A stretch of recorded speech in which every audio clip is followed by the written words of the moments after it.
Hi guys, welcome back to Finder Academy. History optional course का lecture 6 आज हम start करने वाले हैं, जिसमें हम लिटरेरी सोर्सेज को डिस्कस कर रहे थे। सेक्युलर लिटरेचर को आज हम डिस्कस करेंगे और आज हमारा लिटरेरी सोर्सेज में जो सेक्युलर वाला पोर्शन है वो ख़त्म हो जाएगा। उसके बाद फिर हमारा लास्ट लेक्चर आएगा सोर्सेज में, जो होगा फॉरेन अकाउंट्स के बारे में, और फिर हमारा ये जो टॉपिक है वो ख़त्म हो जाएगा। तो चलिए फिर वीडियो को स्टार्ट करते हैं। सबसे पहले क्या है, तो सबसे पहले सेक्युलर लिटरेचर में संगम लिटरेचर। अभी संगम जो लिटरेचर है ना, आपने संगम लिटरेचर या फिर संगम असेंबलीज के बारे में सुना होगा। संगम असेंबलीज क्या थी कि रॉयल पैट्रोनेज के अंदर कुछ मीटिंग्स हुई थी। कुछ पोएट्स थे, कुछ बार्ड्स थे, उनकी मीटिंग्स हुई थी। जनरली पांड्या जो किंग्स थे, उन्होंने इन तीन ही मीटिंग्स को पैट्रोनेज किया था। रॉयल पैट्रोनेज पांड्या किंग्स का था। तो ये जो तीन संगम मीटिंग्स थी, इन तीन संगम मीटिंग्स के दौरान जो लिटरेचर प्रोड्यूस हुआ उसे कहा जाता है संगम लिटरेचर। अभी संगम लिटरेचर क्या है, तो it is basically a collection of long and short poems compose by various poets in praise of heroes and heroines. Heroes और हीरोइंस के प्रेज में जो कलेक्शन हुआ है, मतलब गाने गाए गए, स्टोरीज, मिथ्स, लीजेंड्स, बाप्स, जो कुछ भी है उसे कहा, उन सब का कलेक्शन जो है उसे ही संगम लिटरेचर कहा जाता है। और इसलिए ये सेक्युलर, इसमें कोई रिलीजियस एलिमेंट ही नहीं है। ओके, इसमें बस स्टोरीज बताई गई है राजा महाराजाओं की, ठीक है। तो इसमें कोई मतलब कुछ रिलीजियस एलिमेंट नहीं, इसलिए हम इसे कहते हैं कि ये सेक्युलर मैटर है, जो कि बनाया गया था या फिर क्रिएट हुआ था between second century BC to third century C. कुछ लोग इसे first century BC to fourth century C के बीच में भी रखते हैं, क्योंकि संगम मीटिंग्स कब हुई थी एग्जैक्टली तो हमें पता नहीं है। अभी इसमें क्या बताया गया है कि इसमें इमोशनल मटेरियल टॉपिक्स जो होते हैं, जैसे कि love, war, agriculture, trade and governance, इसके बारे में डिटेल में डिस्कस किया गया है। और यही हमें आगे पता चल रहा है। हम इन्हीं टॉपिक्स के ऊपर मतलब as a source of history हम इसे यूज़ कर सकते हैं संगम लिटरेचर को। संगम लिटरेचर जो है ना, इसमें क्या आता है, तो टोलका पीएम एक ग्रामेटिकल बुक है, जो आगे हम डिटेल में डिस्कस करेंगे। 10 पोएम्स कॉल्ड पट्टा पट्टू। देन 8 एंथोलॉजीज है, जिसे इट्टू टोगाई कहा गया है। 18 माइनर वर्क्स भी है। 3 इपिक्स है इनके, जैसे कि नॉर्थ इंडिया में 3 इपिक्स है ना, रामायण दो है, रामायण एंड महाभारत। वैसे ही साउथ इंडियन जो संगम लिटरेचर है, इनके 3 इपिक्स है। और ये जो संगम लिटरेचर इन टोटल ये लिखा गया था तमिल लैंग्वेज में। ये आपको यहाँ पे याद रखना है कि संगम लिटरेचर जो है, Sangam literature was written in Tamil language. Okay, तो होप आपको ये पता होगा। देन हमें देखना है कि ये जो टोलका पीएम है, ये जो 10 पोएम्स है, इनमें से हमें क्या देखना है, हमें टोलका पीएम के बारे में जानना है, हमें इपिक्स के बारे में जानना है। ये इंपॉर्टेंट नहीं है, ये कभी पूछेंगे नहीं, इसके बारे में हमें मेंशन ही नहीं किया गया किसी बुक्स में, और ये हमें पढ़ना भी नहीं। तो चलिए अभी देखते हैं कि टोलका पीएम के बारे में क्या है। ये टोलका पीएम जो एक ओल्डेस्ट ग्रामेटिकल बुक है ऑन तमिल लैंग्वेज, जो टोलका पियर ने लिखी थी। ये ग्रामेटिक्स था टोलका पियर। ओके, देन शिल्ला पट्टिकरम एक ट्रेजिक स्टोरी बताता है। कोवैलन, उसकी वाइफ और एक कोर्ट डांसर थी माधवी, इनके बारे में, जो इलांगो अदियाल, एक राजा का भाई था इलांगो अदियाल, उसने लिखी थी। मतलब उस वक्त जो राजा था उस एरिया में, उसका ये भाई था इलांगो अदियाल। तो इसने लिखे। आई हो आपने शिल्ला पट्टिकरम जो स्टोरी इसके बारे में सुना होगा। नहीं सुना है तो आप मुझे कमेंट बॉक्स में बता देना कि सर हमने इसके बारे में नहीं सुना है। मैं आपको ये इस स्टोरी के बारे में एक्सप्लेन कर दूंगा हमारे टेलीग्राम चैनल पे, शीला पट्टिकरम। और हाँ, पीडीएफ मटेरियल जो है वो टेलीग्राम चैनल पे अपलोड हो चुके हैं, पास लेक्चर की भी और इस लेक्चर की भी। तो वहाँ से आप उसे एक्सेस कर सकते हो, ओके, और पढ़ सकते हो। और अगर आपने इस स्टोरी के बारे में नहीं सुना है तो मुझे बता देना कमेंट बॉक्स में, मैं टेलीग्राम चैनल पर एक्सप्लेन कर दूंगा। Then Manimekalai, it was written by poet Sattanar. Manimekalai ये जो है ना, ये भी एक इपिक्स है जो सत्यनार ने लिखी थी, जिसमें ये जो कोवैलन है ना, कोवैलन और माधवी, इनकी जो बेटी थी, इनकी बेटी की कहानी जो है बताई गई है। किस तरह से वो मंदिरों में रहती है और वहाँ से फिर वो पूजा पाठ करती है और लोगों की सेवा वगैरह करती है, इस तरीके से। और मनी मेकलाई जो है, इसमें हमें फाइन आर्ट्स, उस संगमेज में जो आर्ट्स लिटरेचर है, कल्चर है, उसके बारे में भी पता चल जाता है। किस तरह से पता चलता है ये हमें जानना ज़रूरी नहीं है। शिवंगा सिंधमणि, ये जीवक या फिर शिवंगा, इसका नाम जीवक भी है, शिवंग भी है, जो तिरुतत्त कदेवार, काफ़ी मुश्किल नाम है, इन्होंने लिखी है। तो ये 3 एपिक्स आपको पता होने चाहिए, ये किसने लिखे ये पता होना चाहिए प्रीलिम पॉइंट ऑफ व्यू से, और टोलका पीएम के बारे में आपको पता होना चाहिए। अभी हम देखते हैं कि संगम लिटरेचर को as a source of history हम किस तरह से यूज़ कर सकते हैं। ये तो हमने अभी देखा ही नहीं, तो अभी हमें ये देखना है कि as a source of history हम कैसे इसे यूज़ कर सकते हैं। तो पॉलिटिकल हिस्ट्री हमें कैसे पता चल रही है, तो हमें जो संगम लिटरेचर है ना, उसमें से जो फर्स्ट 2 मीटिंग्स थी, इसमें तो कुछ मिला ही नहीं है पॉलिटिकल हिस्ट्री के बारे में। जो जो कुछ मिला है वो थर्ड मीटिंग से मिला है। थर्ड जो संगम मीटिंग थी उसमें से। तो हमें यहाँ से क्या पता चल रहा है कि हीरो वर्शिप काफ़ी ज़्यादा प्रिवेलेंट थी। मतलब राजाओं की यहाँ पे हीरो वर्शिप मतलब क्या होता है कि किसी फेमस व्यक्ति की पूजा करना, मतलब लोग उसे अंधाधुंध फॉलो करते हैं, उसे हीरो वर्शिप कहा जाता है और ये आज भी होता है।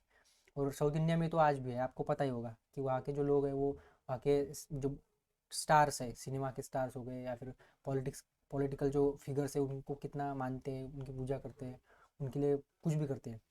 तो ये हमें पता है कि हीरो वर्शिप जो है ना ये सॉरी उनके मतलब कल्चर में ही है पहले से। और काफ़ी ज़्यादा एग्जीगरेशन आपको मिलता है उनके पोएट्स के द्वारा, उनके राजाओं के विक्ट्रीज़ के बारे में, टेरिटरीज़ के बारे में। और कुछ नेम्स और टेरिटरीज ऐसी भी है जो मतलब आर्कियोलॉजी के साथ मैच ही नहीं करती, टोटल इमेजिनरी है, क्योंकि वो एग्जैगरेशन है ना, वो फ़ैन है उनके, तो रॉयल पैट्रोन मिल रहा है तो वो तो ऐसा करेंगे ही, चापलूसी से कहते हो। तो ये पॉलिटिकल हिस्ट्री के बारे में पता चल रहा है। सोशल हिस्ट्री से क्या पता चल रहा है कि सोसाइटी में लव, वॉर एंड हीरोज़ को मतलब प्यार दिया जाता था, बिल्कुल देवर चेरिस्ड। पोएट्स, बार्ड्स एंड उन्हें रॉयल पैट्रोनेज मिलता था, पहले से मिल रहा है, हर जगह मिलता है। Mention of four varna system है वहाँ पे, लेकिन खास बात है कि यहाँ पे रिजिडिटी नहीं थी इतनी ज़्यादा, जो नॉर्थ इंडिया में जो रिजिडिटी थी ना, मतलब जो फ्लेक्सिबिलिटी नहीं थी, काफ़ी ज़्यादा स्ट्रिंजेंट वर्ना सिस्टम थी नॉर्थ इंडिया में, लेकिन साउथ इंडिया में इतना कुछ नहीं था। स्लेवरी अपसेंट थी ऐसा कहा जाता है, मानना मुश्किल है लेकिन ठीक है, हम मान लेते हैं कि स्लेवरी अपसेंट थी। वुमेन का स्टेटस भी काफ़ी अच्छा था, they were allowed to choose partners, public participation भी था। Life of widow was miserable, ये एक यहाँ पे मतलब कुछ ना कुछ तो ड्रॉबैक्स होंगे, होते ही है, परफेक्ट सोसाइटी तो मिलती ही नहीं है हमें। देन इकोनॉमिक लाइफ्स के बारे में कैसे पता चल रहा है, तो प्राइमरी ऑक्यूपेशन जो था ना वो एग्रीकल्चर था, प्राइमरी ऑक्यूपेशन जो था एग्रीकल्चर था। Still hunting, fishing, pasturing was there. Then crafting and weaving जो सेकेंडरी एक्टिविटीज़ थी। Women were involved in labour works, आज भी यही होता है, आप लेबर वर्क जो है उसमें वुमेन ही आपको मिलते हैं। आप गाँव में जाओ, वहाँ पे खेती का काम देखो कौन कर रहा है, यू विल नो दैट। तो इकोनॉमिक लाइफ तब भी ऐसी थी, आज भी ऐसी है। रेगुलर सिस्टम ऑफ टैक्सेशन थी, राजा टैक्स कलेक्ट करते थे through their officers. Then ivory, paper, silk, इसका एक्सपोर्ट होता था, कॉटन का एक्सपोर्ट होता था, इससे राजा को टैक्स मिलता था, जिसे बूटी कहा जाता है। पावर्टी ऐसा माना जाता था कि ये पास्ट एक्शन की वजह से, अगर आपने लास्ट जन्म में कुछ अगर बुरे काम किए तो आप इस जन्म में, अगले जन्म में पुअर हो गए, गरीब हो गए, और फिर ये इनएविटेबल है, इसे आप टाल ही नहीं सकते, क्योंकि आपने पास्ट एक्शन के बेसिस पे आपको इस जन्म में या फ्यूचर जन्म में जो भी है वो मिल रहा है। तो इसे ख़त्म करने का एक ही तरीका था कि आपके जो रिश्तेदार होंगे, आपके जो दोस्त मित्र होंगे, वो कुछ आपको दान धर्म कर दे तो पॉवर्टी खत्म हो, ऐसा माना जाता था। काफ़ी बुरी सोच थी, ऐसा कुछ होता नहीं है, हमें पता है। देन एडमिनिस्ट्रेशन क्या है, तो king was the head of the state. Then queen not participate in political matters. COM council of minister थी to aid and advise the king. Then divinity का कंसेप्ट एट्रीब्यूटेड हुआ था किंग के साथ, मतलब राजा को भगवान का ही अवतार एक तरह से माना जाता था। लोकल एडमिनिस्ट्रेशन जो था वो विलेज असेंबलीज के थ्रू चलता था, मतलब यहाँ पे डिसेंट्रलाइजेशन ऑफ पावर आप कह सकते हो। उनके पास आर्मी नेवी दोनों थी। देन पनिशमेंट वॉज सीवियर, ये एक खास बात है कि पनिशमेंट काफ़ी सीवियर थी। तो ये हमने देखा कि किस तरह से हमें संगम जो एज है ना, ये as a source of history जो यूज़फुल है। अभी देखो यहाँ से हमें क्या करना है, ये तो आपको प्रीलिम्स पॉइंट ऑफ व्यू से सब याद रखना है। एक मिनट में इसे इरेज कर देता हूँ।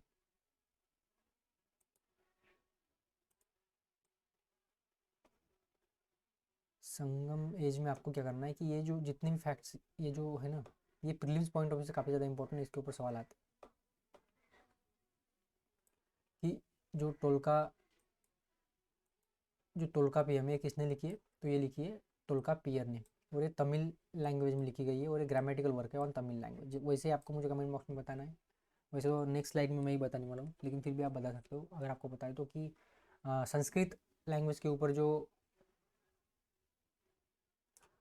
लिखी गई थी ग्रामेटिकल वर्क, वो किसने लिखी थी और उसका नाम क्या था। शिला पट्टिकर को आपको याद रखना है कि इलांगो अदियाल ने लिखी थी, और इसमें क्या है, तो इसमें एक ट्रैजिक लव ट्रायंगल है, कोवैलन, कन्नगी और माधवी के बारे में। स्टोरी मैं बताऊंगा आपको, अगर आपको नहीं पता है तो कमेंट बॉक्स में मुझे बता देना। शिला पट्टिकरम की स्टोरी हमें नहीं पता है। मनी मेकलाई आपको इतना पता होना चाहिए कि सत्यनारायण ने लिखी है फिल्म पॉइंट ऑफ व्यू से, और इसमें उन दोनों के डॉटर की कहानी है। देन शिवांगा सिंधामणि, ये आई होप आपने पहली बार सुना होगा। तो ये जीवका की स्टोरी है जो तिरुतत्त का देवर ने लिखी है। तो ये आपको प्रीलिम्स पॉइंट ऑफ व्यू से पता यहाँ पे रखना होगा।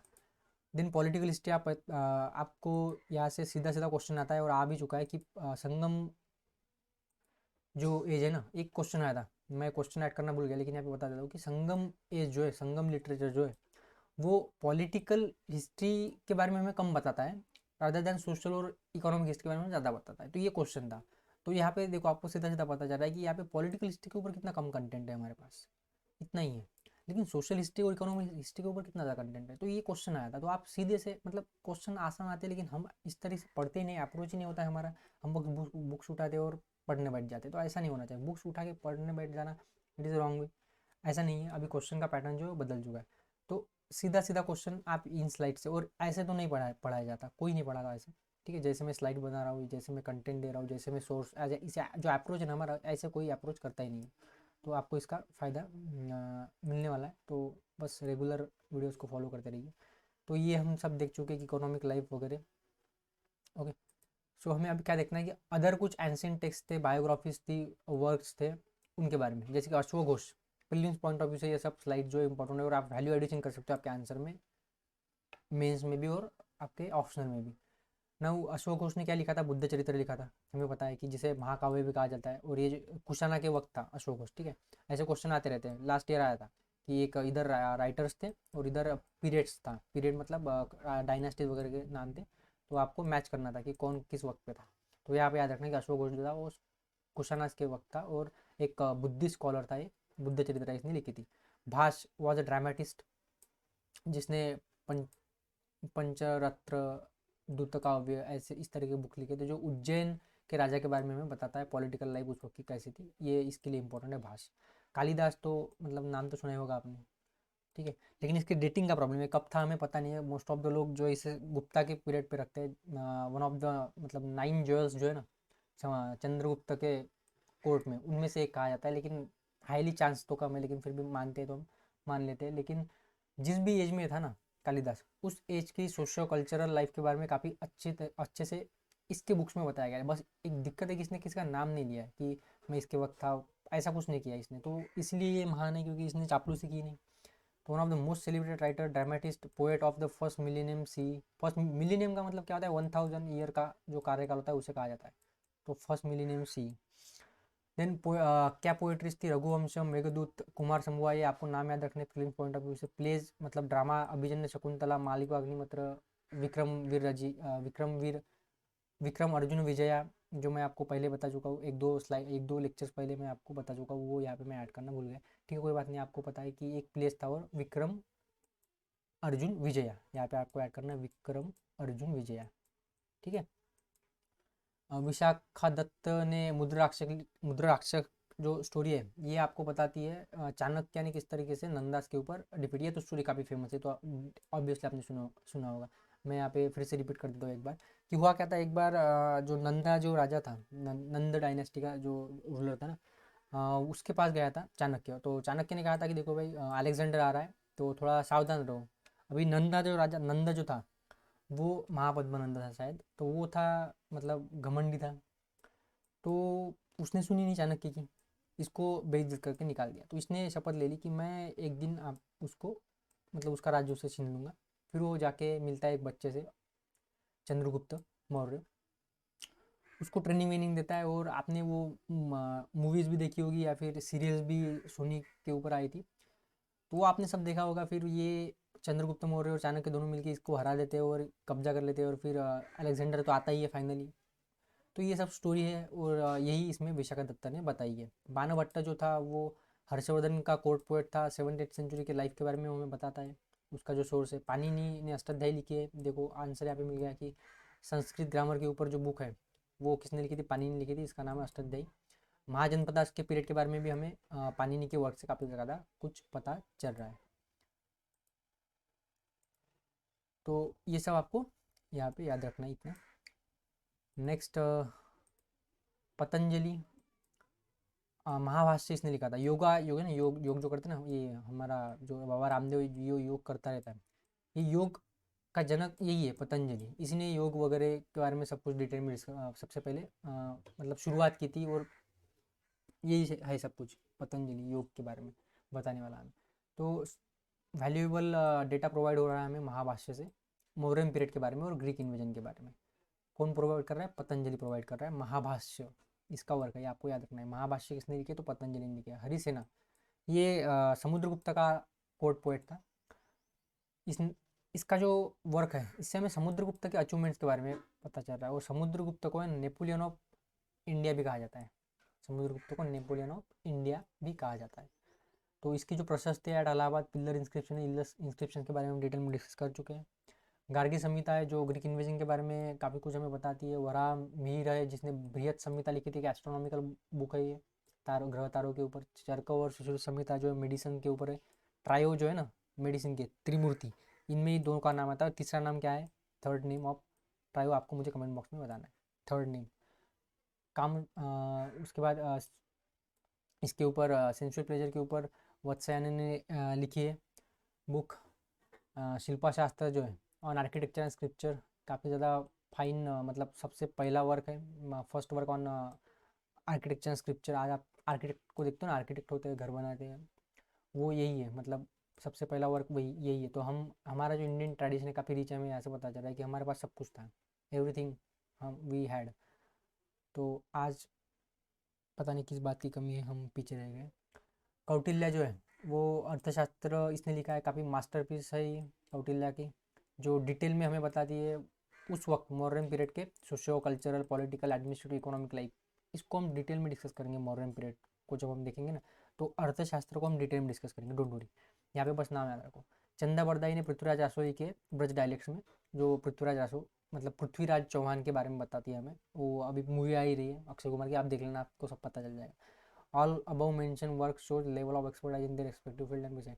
ठीक है, यहाँ से हमें क्या पता चल रहा है कि कितना हम एक्सलेंट थे, एक्सपर्ट थे हर फील्ड में, हमारे जो पूर्वज थे वो। और कंटेम्प्रेरी लाइफ भी हमें यहाँ से पता चल रही है। और जब हम बायोग्राफीज को यूज़ करते हैं ना पर्टिकुलरली, तब हमें एक कॉशन लेना है, क्योंकि एग्जागरेशन काफ़ी ज़्यादा होता है। मैं आपको पहले ही बता चुका था फर्स्ट लेक्चर में कि एग्जागरेशन काफ़ी ज़्यादा करता है, क्योंकि रॉयल पैट्रोनेज मिलता है तो चापलूसी करनी पड़ती है। तो यहाँ पे आपको आप कंक्लूजन में ऐसे लाइन्स लिख सकते हो। रीजनल लिटरेचर में क्या है, तो कल्लाना की राजतरंगिणी है। मैं डिस्कस हम करेंगे इसको अर्ली मिडिवल पीरियड, जो हम डिस्कस करेंगे तब 8-9 टॉपिक है हमारा सिलेबस का डिटेल में, वहाँ पे हम डिस्कस करने वाले क्वेश्चन भी इसके ऊपर आते हैं। रामचरित एक पोएटिक वर्क है about king of Bengal called Rampal. Someshwar के दो बुक के नाम मैं आपको लास्ट लेक्चर में बता चुका हूँ, आपको कमेंट बॉक्स में बताना है कि सोमेश्वर के दो वर्क्स कौन थे। हिस्ट्री ऑफ गुजरात के बारे में है, सोमेश्वर के दो वर्क्स के बारे में पता चलता है। ये दो वर्क है, जो बुक है, दो टेक्स्ट है, इसको आपको कमेंट बॉक्स में भी बताना है, क्योंकि मैं बता चुका हूँ। पृथ्वीराज रासो रीजनल लिटरेचर को आप कंसिडर कर सकते हो। तो ये था हमारा यहाँ पे सेक्युलर लिटरेचर ख़त्म होता है। तो अभी हमें क्या करना है, तो नेक्स्ट लेक्चर जो होगा हमारा, वो होगा फॉरेन लिटरेचर के ऊपर। और फिर हमारा ये जो टॉपिक है सोर्सेज का, वो ख़त्म हो जाएगा। उसके बाद हम नेक्स्ट टॉपिक जो उसके ऊपर चलेंगे। तो thank you for discussion and keep learning and share कीजिए वीडियोज़ को, ताकि ज़्यादा से ज़्यादा लोगों को इनके बेनिफिट्स मिल सके। Thank you very much.